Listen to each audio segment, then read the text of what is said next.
Carlos Santana just wanted to try the $28,000 guitar in the window. The shop owner shouted back, "I'm telling you for the second time, this guitar is for professionals.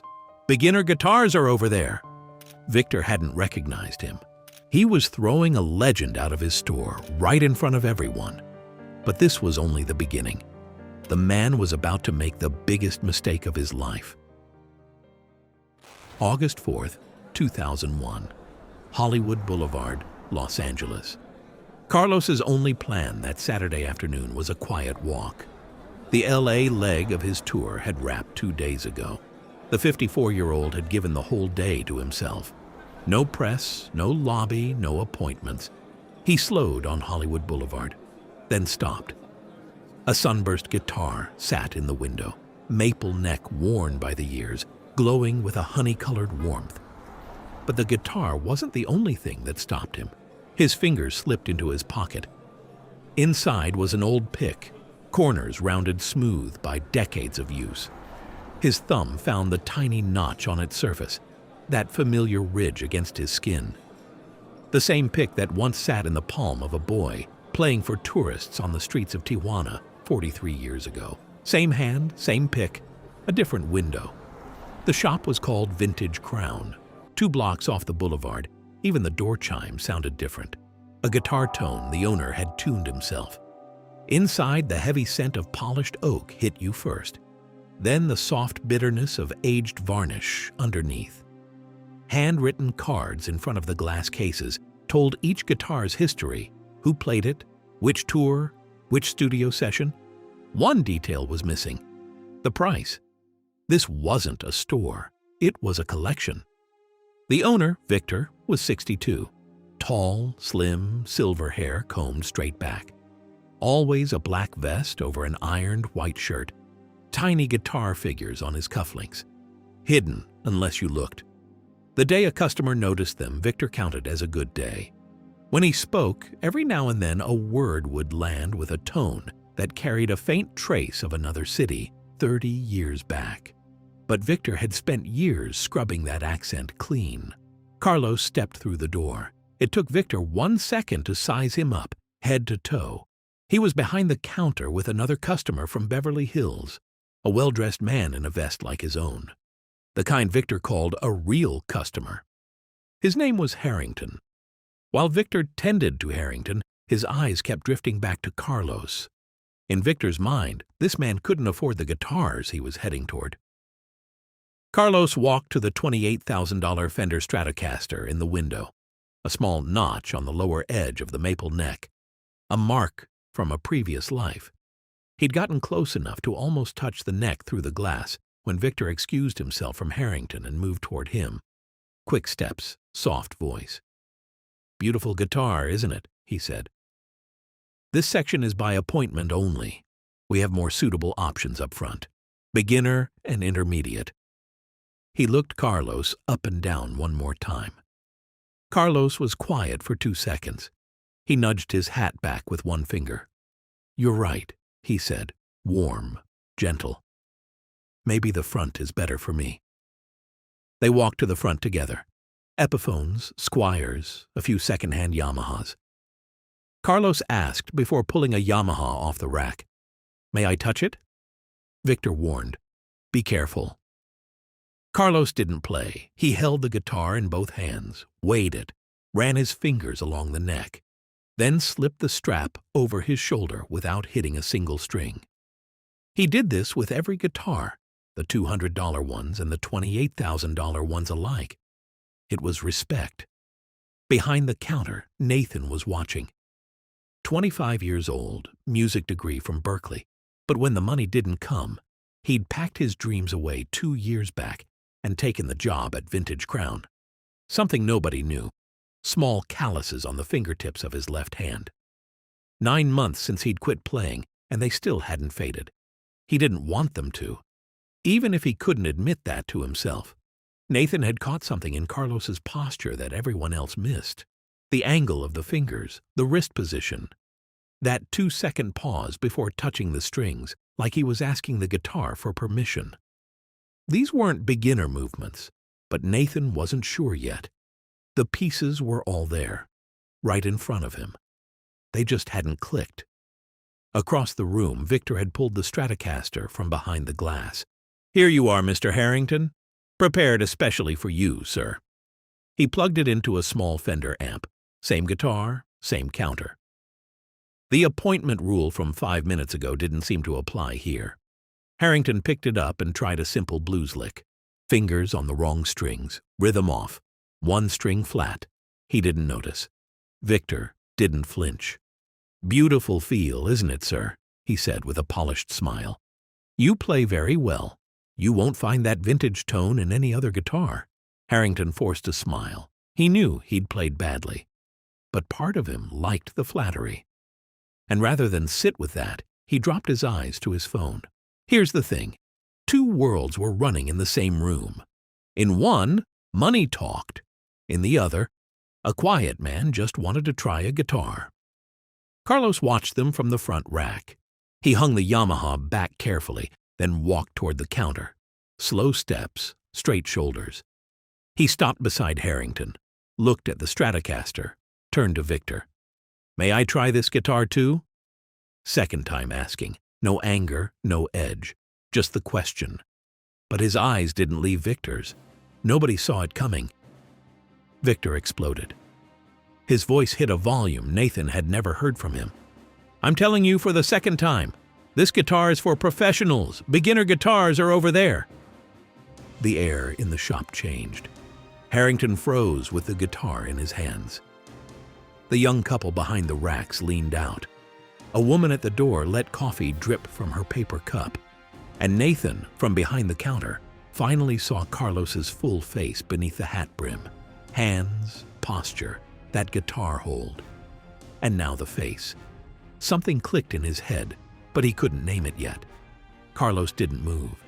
He nudged his hat back. 3 seconds of silence. 4, 5. Nothing in the shop but the ticking of the wall clock. His mind had already gone somewhere else. Tijuana, 1958. 11 years old, wearing his brother's oversized shirt, rubber sandals from the market on his feet. The acoustic guitar in the window on the corner of Plaza del Zapato. He didn't know the price, just wanted to touch it with a child's simple want.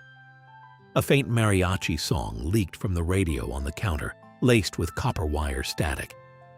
The shopkeeper stepped to the door, cigarette at the corner of his mouth, eyes dropping to the boy's shoes for a second before rising to his face. Different language, same tone. "Your money won't cover this, kid. Get lost." That day, that boy bowed his head and walked away.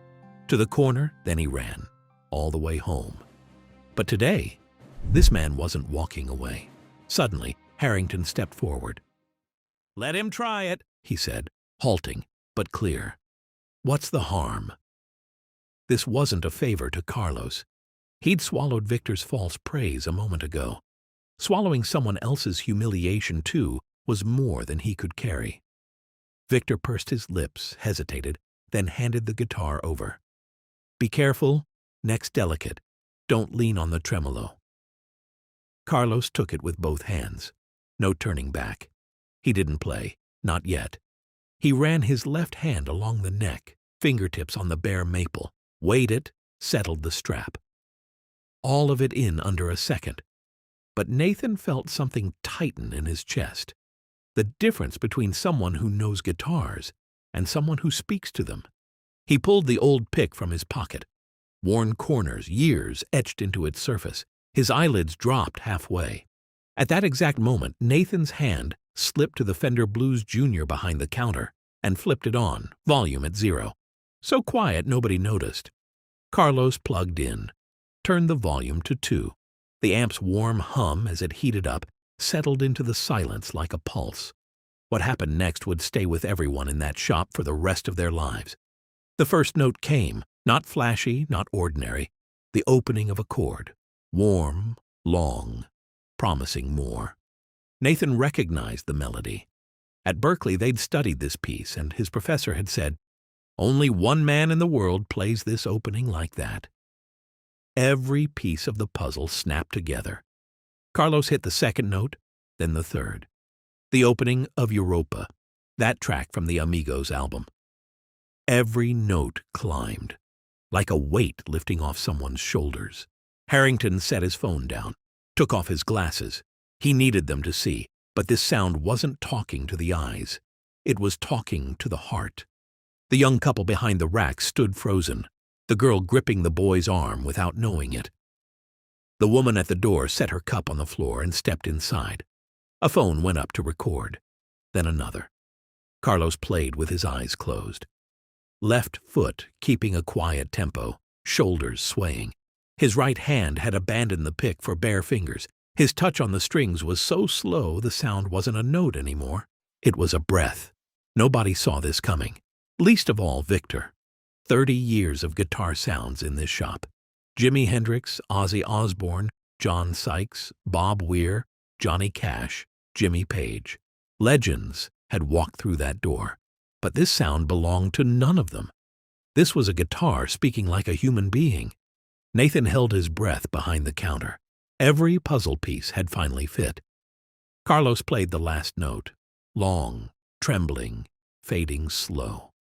He drew his hand from the strings and the sound drifted out of the shop on its own, like it was done with the room. Then, silence. 2 seconds. 3. 5.